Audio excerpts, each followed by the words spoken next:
દેવભૂમિ દ્વારકા જિલ્લામાં સરકારી તંત્રમાં કર્મચારીઓની અછતનો મોટો મુદ્દો સામે આવ્યો છે। જિલ્લા પંચાયતમાં વર્ગ 1, વર્ગ 2 અને વર્ગ 3ની મોટા પાયે જગ્યાઓ ખાલી હોવાના કારણે વિકાસ અને વહીવટી કામગીરી ગંભીર રીતે પ્રભાવિત થઈ છે। જિલ્લા પંચાયતના ભાજપના જ સદસ્ય ડોક્ટર પીવી કંડોરિયાએ મુખ્યમંત્રીને લેખિત રજૂઆત કરી તમામ વિભાગોમાં તાત્કાલિક ખાલી જગ્યાઓ ભરવા માંગ કરી છે।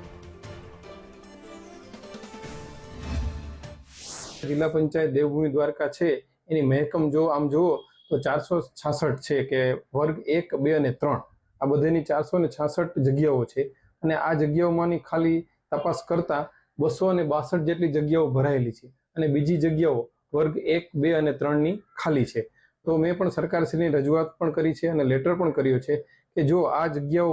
તાત્કાલિક ધોરણે ભરવામાં આવે અને અમારો આ દ્વારકા જિલ્લો છે તો છેવાડાનો વિસ્તાર છે અને આ છેવાડાના વિસ્તારમાં જો પબ્લિકને થોડાક ધક્કા થતા હોય અને આ જગ્યાઓ ખાલી હોય તો ઘણી બધી મુશ્કેલીઓ પડતી હોય છે। તો મારી ખાસ નમ્ર વિનંતી છે સરકારશ્રીને કે આ જે પણ વર્ગ 1, 2 અને 3ની જગ્યાઓ ખાલી છે એ તાત્કાલિક ધોરણે